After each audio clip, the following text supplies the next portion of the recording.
My name is Jeremy Walton, and we're going to cover what cameras were used for the Oscar-nominated films in cinematography. We're about a week away from the 94th Annual Academy Awards. I've been watching ever since I was a kid. A lot has changed since then, but it brings back good memories, and I'll be watching this Sunday. There's also one particular reason I'll be watching this year as well, and I'll get to that in a bit. I think Best Director has been one of my favorite categories, but since we cover cameras, lights, looks, lenses, which is a part of directing, I think covering achievement in cinematography and what cameras were used would make for a better video, at least for today. This won't be a full breakdown like my cinematography videos, but I'd like to still give you a few doses of info for each film that's been nominated that I found interesting. So what's your thoughts? Do you think Arri will be the dominant choice for cameras? Let's find out. The first film on the list is going to be Dune, directed by Denis Villeneuve and cinematography by Greg Fraser. Your first thought when watching the trailer might be they shot on film. Well, technically they used the Arri Alexa LF and Mini LF for this film, but there was a unique process they decided to utilize when developing the look of Dune. It was basically a digital to film to digital process. The DP Greg Fraser says, in theory and in simple testing, it works like this. You basically shoot the movie digitally, give it a quick grade, output it to film, and then grade the scan of that.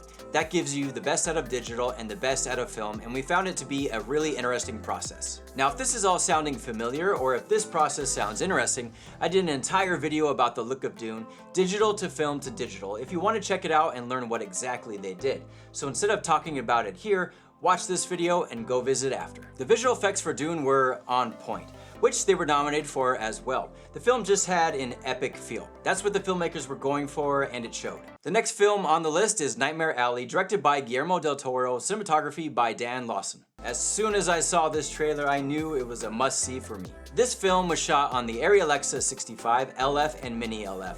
A bunch of good choices. With the Alexa 65, they really wanted that separation between the actors and the background. Del Toro and Lawson have collaborated before, The Shape of Water being one of them. Hopefully that rings a bell.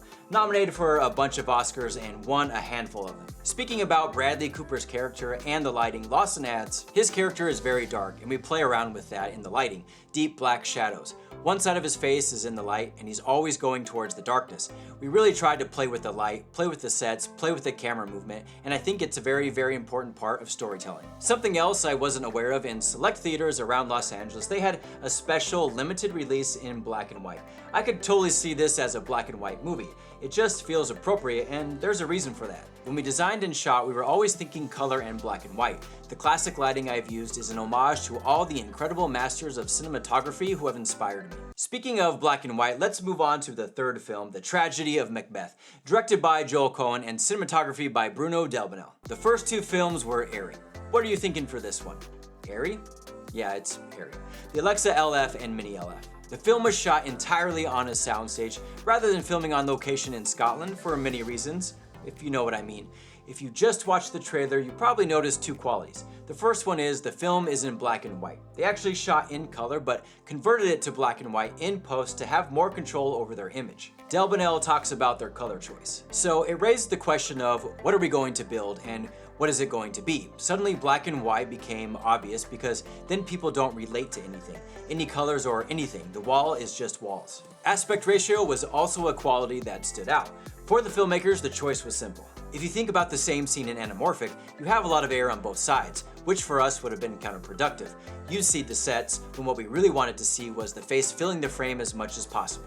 Just like Dune, I think a theater experience makes a difference, especially when filmmakers are making aesthetic choices for that experience. Fourth on the list of nominations is West Side Story, directed by Steven Spielberg and cinematography by Janusz Kaminski. Arri has been the dominant choice, and now we have Steven Spielberg.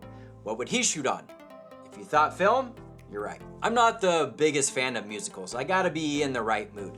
I can watch dramas all day. I love drama. Maybe a little too much. Every year I try and watch all the nominated films, and over the years I've only missed a few before the actual Oscars. This is the first musical for Steven Spielberg, and his collaboration with DP Janusz Kaminski ranges from the war epic Saving Private Ryan to the crime drama Minority Report. Here's what Kaminski says about their approach. Steven and I both had the same interest in preserving the concept of glossy romanticism that you associate with the 50s and 60s.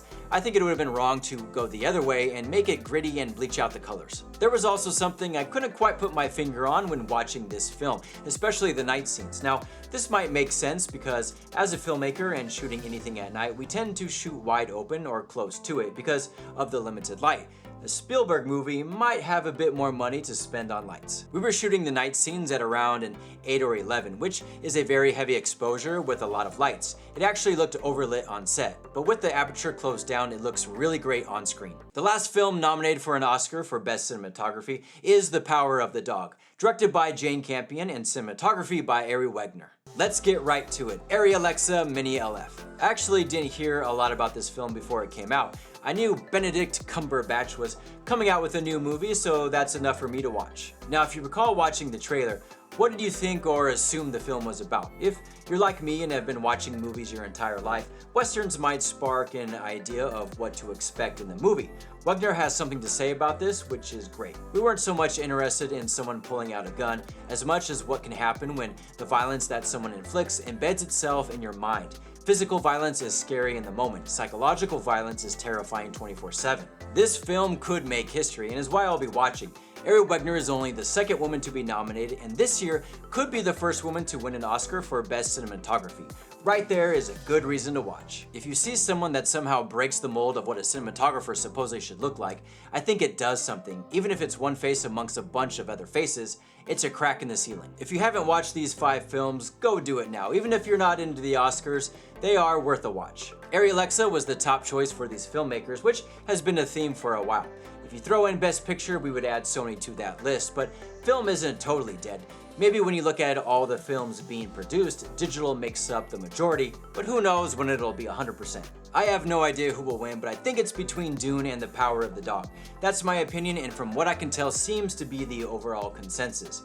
Here you have a $165 million budget versus $30 million. In this category, you have bright, vibrant colors on film versus black and white digital. Musical versus sci-fi, but there can only be one winner. Will you be watching? If so, who do you think will win? Actually, who do you want to win?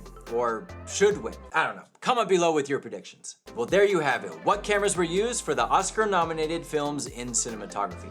Hope you enjoyed the video. Hit that like button because there's definitely more on the way. Subscribe so you don't miss out. Leave a comment about the Oscars. Until next time, it's a wrap.